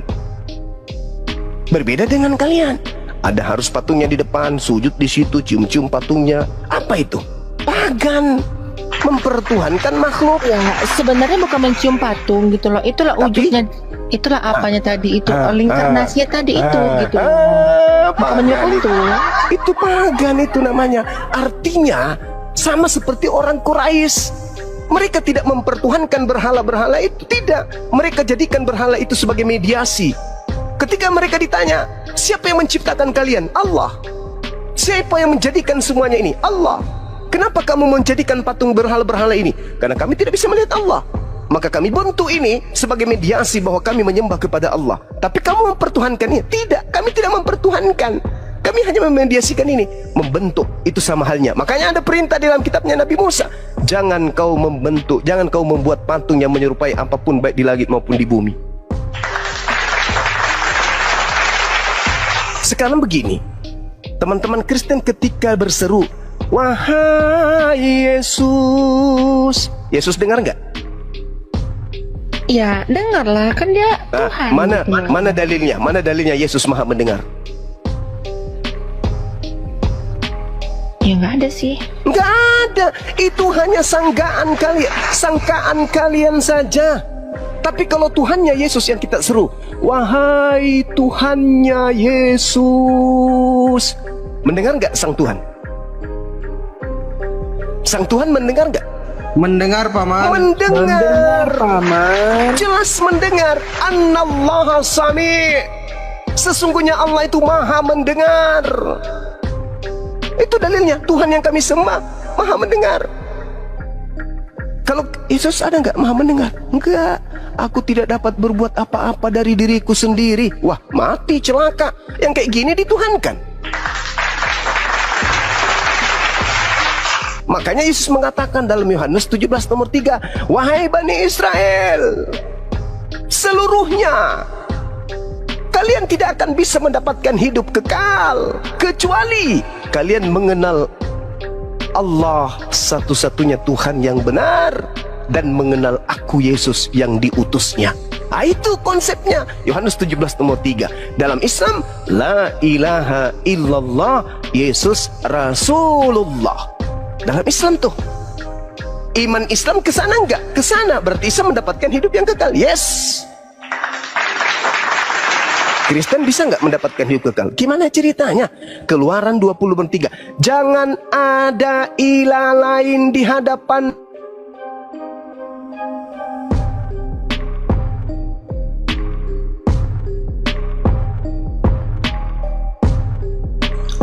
Tes, Paman. Gila, suara Bang Juma. Assalamualaikum warahmatullahi wabarakatuh. Waalaikumsalam, Paman. Tuhan tidak mau. Waalaikumsalam warahmatullahi wabarakatuh. Tuhan nggak mau kemudian ada ilah lain di hadapannya. Nggak mau. Yesus dilantik jadi Tuhan. Mau nggak Tuhan? Nggak mau. Makanya Yesus mengusir karena Yesus diilahkan. Siapa yang mengilahkan? Ya Kristen. Makanya Yesus mengatakan kepada Bani Israel, waspadalah kepada serigala yang datang kepadamu nyamar seperti domba, padahal mereka adalah serigala yang buas. Kenapa orang-orang itu disebut serigala yang buas? Karena mereka membunuh anaknya sendiri, memakan anaknya sendiri. Kenapa dikatakan membunuh anaknya sendiri? Kenapa? Karena dia mengajarkan anaknya darah dagingnya sendiri untuk menyembah kepada selain daripada ilah yang diperkenalkan oleh para nabi. Itu sama hanya membunuh anak kita. Anak kita lahir suci, kita bentuk dia menjadi karakter seorang yang menyembah selain daripada pencipta langit dan bumi. Itu sama halnya kita membunuh dia. Makanya orang-orang ini disebut sebagai apa? Serigala yang buas. Anak sendiri dimakan. Orang yang betul adalah menumbuh kembangkan anaknya, lalu diajarkan untuk berpikir, nak, cari agama yang betul. Cari agama yang betul. Kalau engkau menemukan Islam betul, masuk Islam. Hindu yang betul, masuk Hindu. Kristen yang betul, masuk Kristen. Bagaimana cara membetulkan segala sesuatunya? Terkhusus iman. Segala sesuatunya dibenarkan oleh akal. Oke, gini Bang ya. Berikan saya waktu dulu untuk menjawab ini semua gitu loh. Ya, karena silakan. banyak pertimbangan. Oke? Oke, kita tanya jawab boleh 5 menit. Boleh tanya jawab kita 5 menit, boleh? Boleh.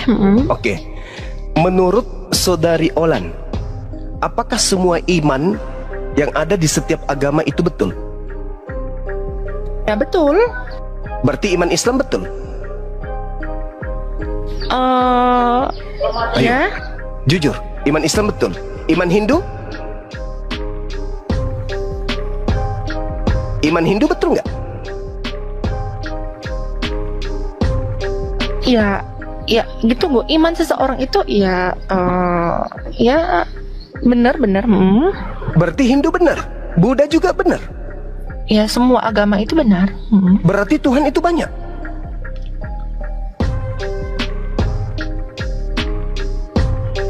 Iya. Iyalah. Kalau kami Islam tidak. Yang paling benar adalah Islam. Iman di luar Islam itu buta. Kami percaya diri dengan iman kami, karena kami meyakini itu adalah sebuah kebenaran. Kenapa kami meyakini sebuah kebenaran? Karena iman kami berlandaskan akal. Jadi tidak semua iman itu benar. Iman Kristen tidak benar, iman Hindu tidak benar, iman Buddha tidak benar. Iman yang benar hanya Islam. Kenapa demikian? Karena hanya iman Islam yang berselaras dengan akal pikiran sehat. Tapi orang Kristen mengatakan imannya betul. Ya. Orang Hindu juga mengatakan imannya betul. Ya. Orang Buddha juga mengatakan imannya betul. Ya. Kenapa demikian? Karena mereka menanggalkan akal. Mereka hanya berdasarkan percaya saja, yakini saja. Selesai. Tetapi sebagai manusia yang diminta untuk menjadi pemimpin di atas muka bumi ini, dipersenjatai oleh Allah berupa chip perekam. Apa itu akal? Inilah yang membedakan kita. Contoh misalnya, kita ke pasar nih, kita ke pasar beli ikan atau beli baju atau apapun itu, yang kita pakai untuk memilih mana yang terbaik adalah akal, bukan perasaan. Dirabalah ikan itu, oh ini kayaknya rasanya bagus, ini bagus. Bukan perasaan itu yang kita pakai. Begitu juga pakaian. Ketika kita memilih pakaian, yang kita pilih adalah sesuai dengan akal. Ini cocok dengan saya, kulit saya putih, hidung saya mancung, tingginya saya sekian, ini yang cocok. Apa yang kita pakai mengukur itu? Akal. Begitu kita masuk sekolah, kita pilih sekolah-sekolah yang bagus. Apa yang kita pakai? Akal. Kita ingin beli mobil, apa yang kita pakai? Akal. Kita ingin beli kendaraan, akal. Kita memilih pasangan, akal. Memilih agama, kenapa kita tidak menggunakan akal? Bukankah agama ini adalah kendaraan kita? Selamat tidaknya kita nanti setelah kematian di dunia ini adalah penentu. Kenapa giliran akal kita tidak pakai? Kenapa giliran agama kita tidak pakai? Kenapa? Karena iblis itu bekerjanya di situ. Ada nggak iblis bekerja ketika kita memilih baju? Oh ini baju merah, ini baju hitam. Iblis pilih, hei jangan kau pilih warna merah. Iblis tidak kerja di situ. Ketika kita ingin membeli buah durian, buah pisang, mana yang kita mau beli? Iblis membisikkan, jangan kau beli durian, beli saja pisang. Apakah iblis? Enggak. Tapi ketika kita berbicara mengenai akidah, agama, Tuhan, iblis di situ bekerja. Anehnya, agama di luar Islam tidak menggunakan akal. Disitulah kesempatan iblis membunuh Ya, karena gini. pikiran manusia. Ya, karena gini, konsep ketuhanan itu sendiri itu tidak bisa dicerna dengan akal gitu. Kata siapa? Kata siapa? Yesus mengatakan, kasihilah Tuhanmu dengan apa? Dengan akal. Kalau yang lain saja kita pakai akal, masa giliran Tuhan kita nggak pakai akal? Sementara Allah bangga di hadapan malaikat.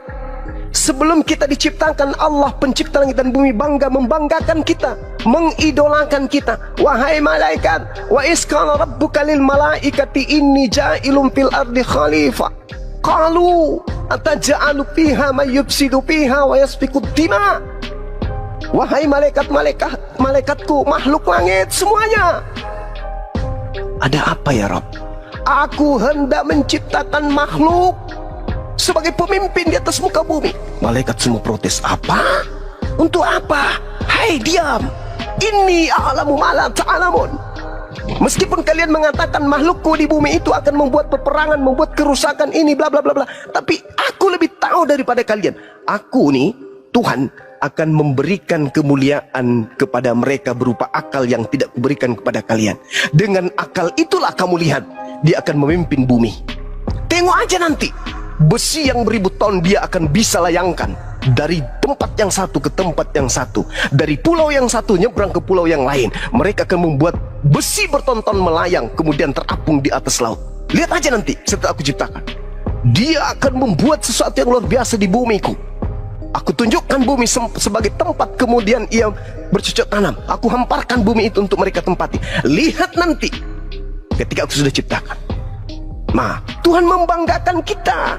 Dan ketika Tuhan membanggakan kita di tengah-tengah makhluknya yang lain, Allah dikecewakan dengan adanya makhluk bernama manusia yang justru mematikan akalnya.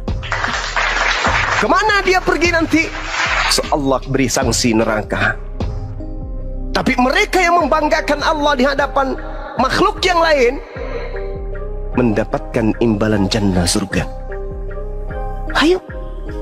Iblis mengatakan, oh tidak dong, saya akan buktikan bahwa makhluk yang kau banggakan yang menjadi pemimpin di atas muka bumi itu tak lebih mulia daripada aku. Ku buat dia sehina-hinanya. Bahkan kau kasih akal, tapi pola hidupnya sama seperti binatang.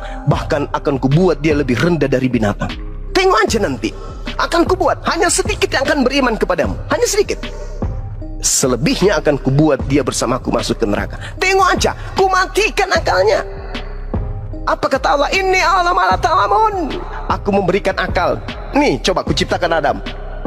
Innama amruhu idza arada syai'an ayaqula lahu kun fayakun. Jadi Adam, ketika Adam dicipta kemudian di hadapan para malaikat ditanya, "Hei Adam, apa itu namanya gunung? Itu apa namanya laut? Itu apa namanya sapi? Yang ini apa namanya kambing? Yang ini namanya apa? Tumbuh-tumbuhan." Nah, tengoklah, lihat. Lihat wahai para malaikatku, makhlukku ini luar biasa. Dia tahu. Dia tahu. Dia bisa berkarya sama sepertiku. Dia bisa kemudian berbicara sama sepertiku. Dia bisa kemudian berkarya sama sepertiku. Dia bisa membuat sesuatu sama sepertiku. Inilah makhlukku yang paling mulia. Tapi apa kata iblis? Tengoklah sebentar. Hanya sedikit dari mereka ya Rabb. Demi kemuliaan-Mu, izinkan aku membuktikan itu. Aku buat mereka semua akan melupakan Engkau. Dan aku buat mereka tergiring untuk justru menyembah bukan kepadamu, tetapi kepada makhluk-Mu yang lain. Ketika kau mengutus makhluk yang luar biasa, mampu ini, mampu itu, akan kubuat otak mereka berpikir, wah ini Tuhan.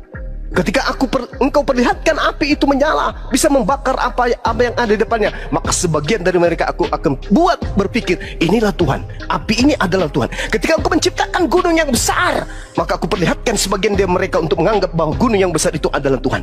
Ketika engkau menciptakan lautan yang luas, akan kubuat mereka kemudian menyembah kepada lautan itu. Ketika engkau menciptakan kemudian bintang di langit, matahari yang ada, akan kubuat mereka sebagian mempertuhankan itu. Intinya, kubuat mereka kufur, kubuat mereka kafir dan ingkar kepadamu.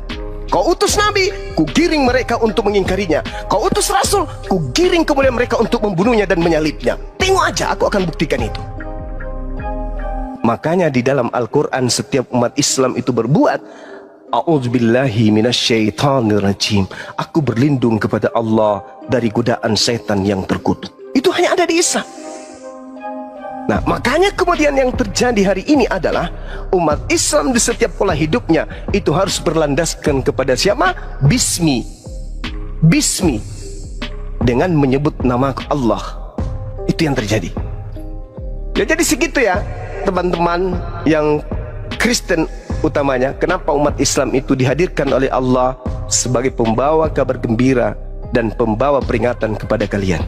Karena kalian berasal dari agama terdahulu, agama leluhur kalian, tidak berasal dari agama para nabi. Karena itulah kemudian agama nabi terakhir datang sebagai pola kabar gembira dan pemberi peringatan. Anda mengikuti kabar gembira itu, Anda mengikuti pembawa peringatan ini, alhamdulillah. Kalian ingkar, maka siap-siap bersama dengan iblis di dalam api neraka. Sekira begitu.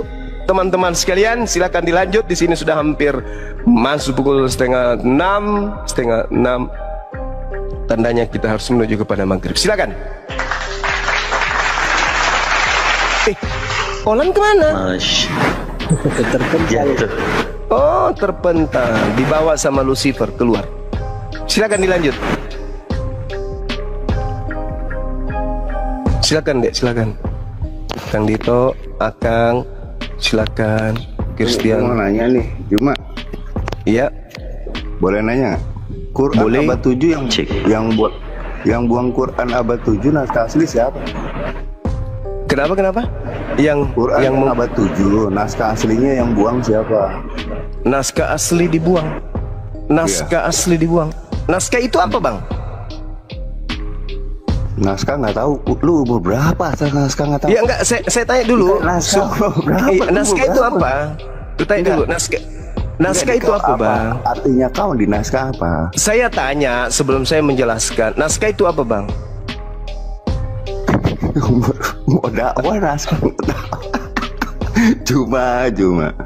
Ya, Jum, gimana dong? Masa nggak tahu Jum naskah itu kan Saudara sendiri tahu nggak naskah itu apa? Tulisan Jum. Oh, naskah. tulisan. Iya, tulisan. Nah, pertanyaan Anda apa? Quran yang udah di zaman Muhammad udah ditulis. Nah, dong. berarti tulisan, ya kan ya? Ya. Oke, baik. Tulisan Quran udah ditulis loh zaman Muhammad. Oke, baik. Saya jawab ya. Warna atau naskah. Cuma ya udah. Pertanyaan Anda itu lucu loh. Anda bertanya naskah kan? Karya tulis yang dibuat dengan tangan. Betul? Jangan curhat. Cerita aja udah. Jangan curhat Jum. Cerita naskah itu yang abad. Ya udah turun. Anda turun. Anda turun aja, turun. Ya, gitu lebih bagus. Aman kok? Aman. Karena kalau saya sampai menghantam Anda nanti, mana karya tulis yang dihasilkan angkatan pertama murid Yesus? Mana? Nangis Anda? Nangis. Jadi mending Anda turun. Karena Al-Quran itu budayanya jelas. Budaya lisan, hafalan. Kemudian budaya tulisan. Dua pembenteng kuat dari sanad Al-Quran. Itu nggak bisa kemudian ada orang yang membantai itu. Mushaf sudah ada pada zaman Rasulullah. Hadisnya jelas. Tidak bisa kemudian orang manapun mengingkari itu. Karena kami umat Islam paham betul Al-Quran naskahnya sudah ada dari sejak baginda Rasulullah Muhammad sallallahu alaihi wasallam itu ada di atas muka bumi. Silakan Anda baca hadis riwayat Bukhari 2990 dan juga hadis riwayat Muslim 1869. Naskah sudah ada sejak baginda Rasulullah Muhammad sallallahu alaihi wasallam. Selain naskah ada, zaman Rasulullah semua para murid itu menghafal. Makanya dikatakan dalam hadis Rasulullah, "Huzu al-Qur'an min arba'ah." Terima Al-Quran itu dari keempat sahabatku. Tuh, ada legalitas. Nah sekarang, kalau saya berbicara tentang Bible, sesuai dengan pertanyaan saudara, naskah Bible mana? Yang pertama. Bagus. Joki akal sehat. Bagus, dicatat di bawah. Ya teman-teman, silakan Anda buka di hadis Bukhari 2990, hadis riwayat Muslim 1869. Jelas naskah sudah ada pada zaman Rasulullah. Artinya Rasulullah mengetahui naskah tersebut, Rasulullah membaca naskah tersebut, Rasulullah menghafal bersama dengan para sahabatnya tentang Al-Quran ini. Nah, yang dituliskan kemudian secara budaya tulisan itu adalah hafalan dari naskah-naskah yang ada. Itu jelas itu. Jadi sanad Al-Quran itu luar biasa. Sanad itu adalah mata rantai penyampaian Al-Quran. Manuskripnya jelas, naskahnya jelas, apalagi hafalannya jelas, tulisannya jelas, bacaannya jelas. Itulah Al-Quran. Tapi kalau Bible, selangkah dari Yesus, pada zaman Yesus ada nggak orang yang kemudian menulis Bible? Zaman Yesus tak ada. Bagaimana teman-teman, sudah dicek hadis tadi? Betul? Betul adanya bahwa naskah sudah ada zaman Rasulullah? Coba dicek.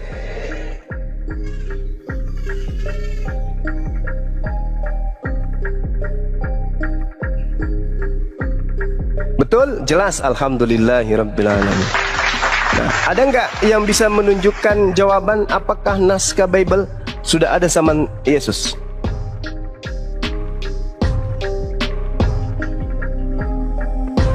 Gak ada, Paman. Gak ada, Paman.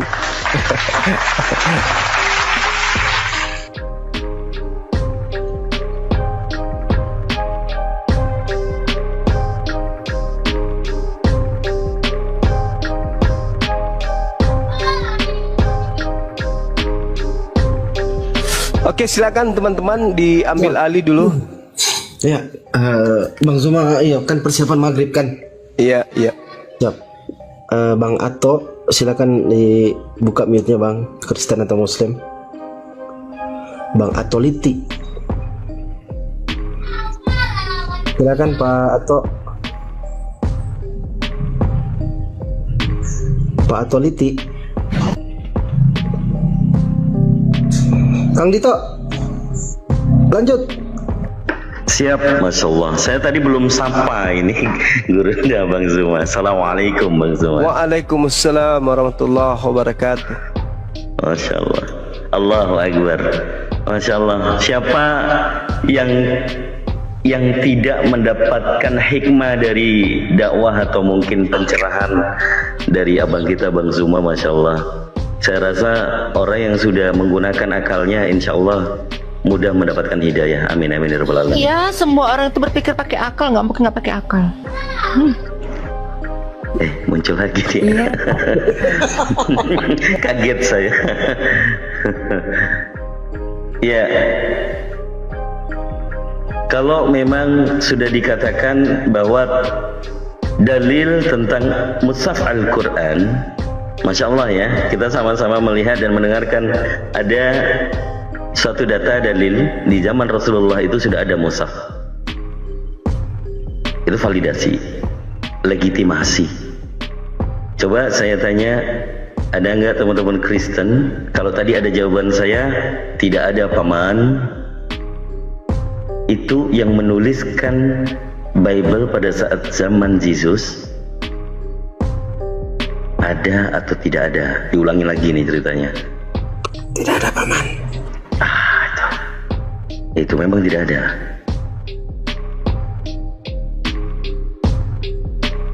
Jadi ini kaulan mau tanya apa lagi? Coba dengan Kang Dito sama Bang Zuma. Bang Zuma lagi persiapan maghrib. Mungkin kita lanjutkan diskusinya. Ya, gimana ya? Ya ada benarnya juga.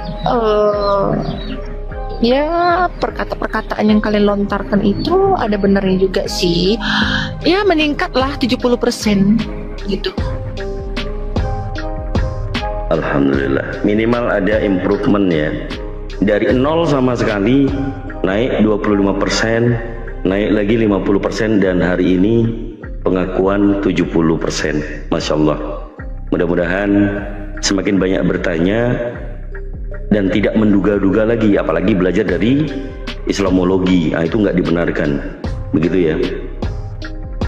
Nah, satu fakta lagi, sebenarnya kalau boleh menyampaikan kepada saudara-saudara Kristen, keimanan kalian tentang Yesus itu Tuhan dibenarkan di dalam Bible, yaitu tulisan Paulus untuk jemaat Roma. Di situ dikatakan ada suatu harapan yang memang dari pribadi penulis, yaitu Paulus. Dengan matinya Kristus, kemudian bangkit supaya ia menjadi Tuhan. Itu perkataan Paulus. Jadi tulisan Paulus mengatakan supaya ia menjadi Tuhan. Yang selanjutnya di Roma 10 nomor 9. Paulus mengatakan untuk suatu ajaran sehingga diikuti oleh teman-teman Kristen semuanya. Apa yang dikatakan di dalam Roma 10 nomor 9? Barang siapa yang mengaku dengan mulutnya bahwa Yesus Kristus adalah Tuhan, ya kita yakini semua orang Kristen mengakui, mengamini bahwa Yesus itu Tuhan. Ternyata sumbernya valid dari Paulus. Maka yang dikatakan oleh abanda kita, Bang Zuma, Masya Allah, jadi orang Kristen itu menjadi pengikut Paulus. Alhamdulillahirrabbilalamin. Itulah tadi diskusi yang sangat menarik dengan berbagai sudut pandang yang berbeda. Semoga ini bisa menambah ilmu dan pengetahuan kita semua. Dan mari kita saling menghargai dan menghormati keyakinan masing-masing. Buat sahabat semua yang sudah setia menyimak diskusi ini sampai selesai, saya ucapkan terima kasih banyak.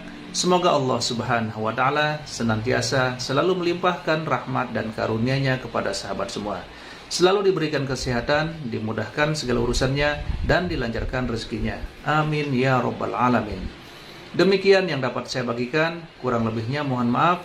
Sampai bertemu lagi di diskusi berikutnya. Wabillahi taufiq wal hidayah, waridha wal inayah. Wassalamualaikum warahmatullahi wabarakatuh. Bismillahirrahmanirrahim. Assalamualaikum warahmatullahi wabarakatuh. Salam sejahtera untuk kita semua. Puji syukur kepada Allah Subhanahu wa Ta'ala, Tuhan semesta alam. Salawat serta salam selalu dan tetap tercurahkan kepada junjungan kita Nabi besar Muhammad sallallahu alaihi wasallam. Allahumma salli ala sayyidina Muhammad wa ala ali sayyidina Muhammad. Hari ini kita berkumpul bukan untuk saling memenangkan argumen semata, akan tetapi untuk menjalin dialog ilmiah dengan semangat mencari kebenaran, saling memahami dan menghormati keyakinan masing-masing. Tanpa panjang lebar, mari kita simak bersama. Iya, iya. Oke, ini Gimana, kita ngomong serius ya. Kita nggak usah bercanda-canda lagi. Kita ngomong serius aja dulu. Oke. Iya, iya. Dari tadi saya serius. Silakan. Oh. Ini saya mau tanya sama Bang Zuma. Iya. Apa arti konsep ketuhanan itu yang ada di Islam? Konsep ketuhanan artinya konsep di luar makhluk. Al-Quranul Karim menjelaskan dalam surah Al-Ikhlas, konsep ketuhanan itu Tuhan itu ahad, Tuhan itu satu, tempat segala sesuatunya bergantung, tempat semua makhluk berharap. Itu tidak ada yang serupa dengannya, tidak ada yang setara dengannya. Itu konsep Tuhan. Karena Tuhan itu mustahil punya kelemahan. Karena alam semesta ini alam yang begitu sempurna, alam yang begitu apik, sehingga dibutuhkan pencipta yang begitu sempurna. Gak bisa tidak. Seperti ketika kita melihat komputer, komputer itu pasti dibuat oleh orang yang sempurna otaknya, ilmunya. Maka kalau komputer saja dibutuhkan makhluk yang menciptakannya, yang membuatnya sempurna, maka sudah pasti pencipta makhluk itu jauh lebih maha sempurna. Maka Tuhan itu adalah tataran pencipta yang mengadakan segala sesuatu yang ada di bumi. Maka Dia